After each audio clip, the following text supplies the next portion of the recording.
Saudara-saudari dan anak-anak yang terkasih dalam Kristus, dari Novisiat SVD Kuburuteng Manggarai Flores NTT, saya Pastor Freddy Jahadin SVD menyampaikan ucapan selamat jumpa lagi lewat siraman rohani. Hari ini Jumat 14 Januari 2022. Injil hari ini diambil dari Markus bab 2 ayat 1 sampai 12. Kita diingatkan supaya bertumbuh kembang menjadi anggota tubuh Kristus yang sehat. Marilah kita berdoa memohon penerangan Roh Kudus. Dalam nama Bapa dan Putra dan Roh Kudus, amin. Tuhan dan Allah kami, puji dan syukur kami haturkan kepadamu karena Engkau selalu siap menerima orang yang membutuhkan pertolongan-Mu dan memuji siapa saja yang membawa orang sakit kepadamu.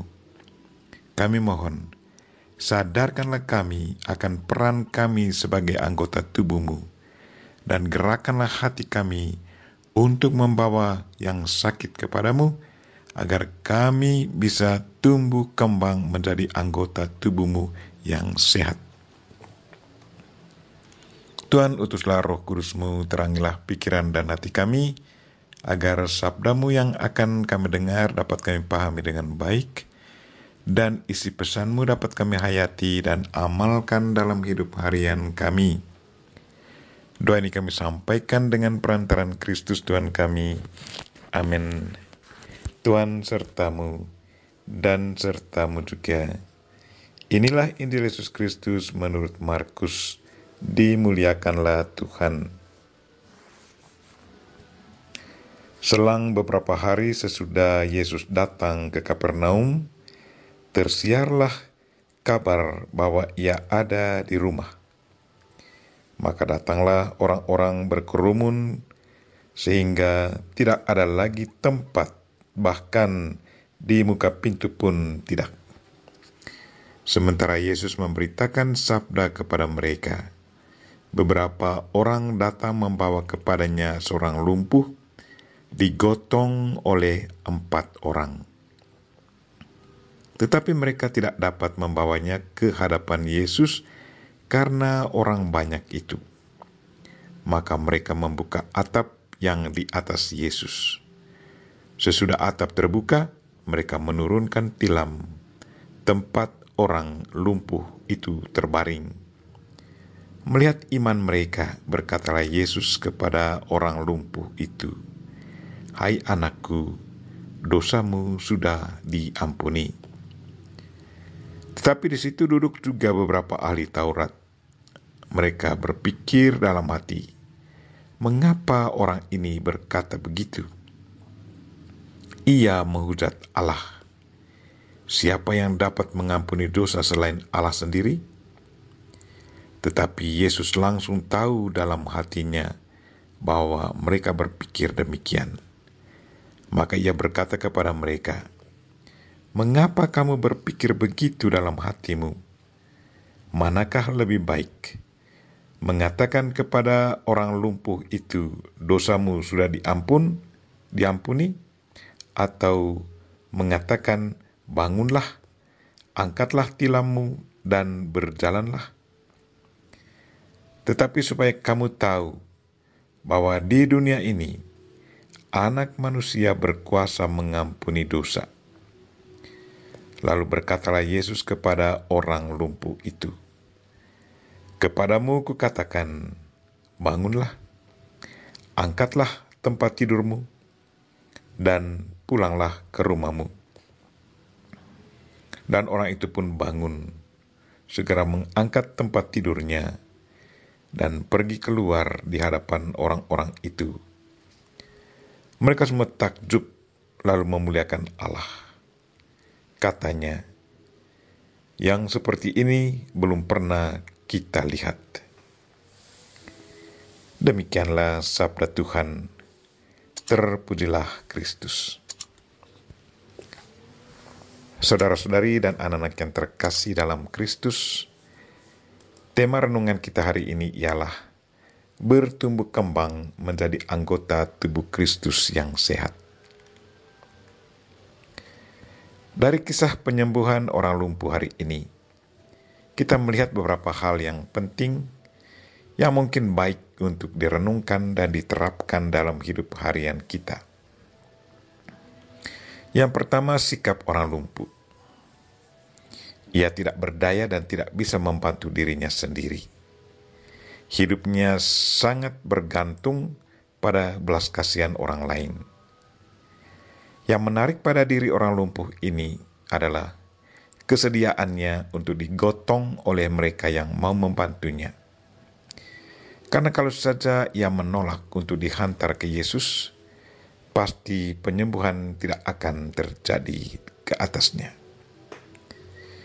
Pesan untuk kita, bekerjasamalah dengan sesama yang mau membantu kita.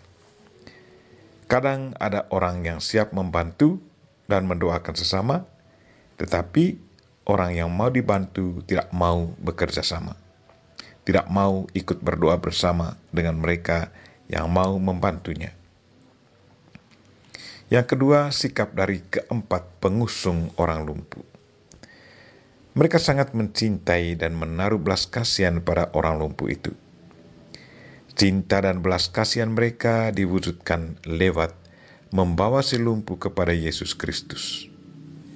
Karena cinta, maka mereka korbankan waktu dan tenaga mengusung si lumpuh kepada Yesus Kristus. Mereka juga memiliki iman yang kuat pada Yesus. Mereka sungguh percaya bahwa sewaktu orang lumpuh menemui Yesus, pasti ia akan disembuhkan. Jadi fokus perhatian mereka adalah pada orang lumpuh dan Yesus Kristus.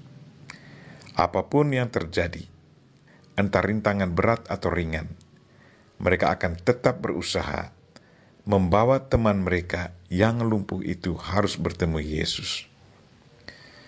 Mereka siap bertanggung jawab asalkan teman mereka yang bisa bertemu Yesus. Injil katakan, mereka membuka atap rumah dan menurunkan si lumpuh yang berbaring di dalam tilam.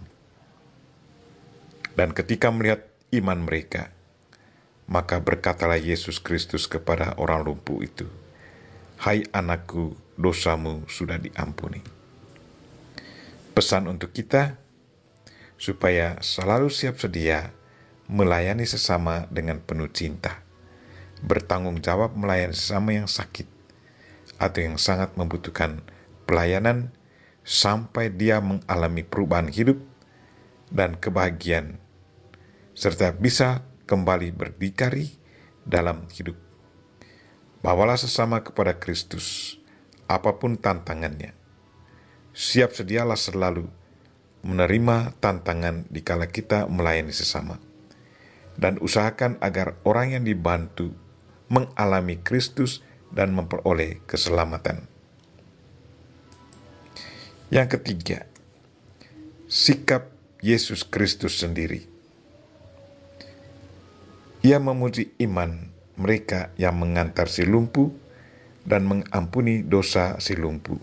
Katanya, "Hai anakku, dosamu sudah diampuni." Sebagai hadiahnya, Yesus Kristus memberi kekuatan dan kemampuan fisik kepada si lumpuh itu agar bisa berjalan kembali dan kesembuhan jiwa dari dosa yang meliliti kehidupan jiwanya. Dan yang keempat, sikap ahli Taurat. Mereka menanggapi pernyataan Yesus Kristus, "Hai anakku, dosamu sudah diampuni," secara sangat negatif. Mereka berpikir bahwa Yesus Kristus menghujat Allah. Mata hati mereka sungguh buta melihat kuasa Allah. Mereka tidak mengakui Yesus sebagai Mesias. Mereka adalah gambaran dari pribadi-pribadi yang menolak kehadiran Kristus dan yang menghalangi orang yang berkemauan baik untuk mendekati Tuhan. Saudara-saudari dan anak-anak yang terkasih dalam Kristus, marilah kita melihat diri.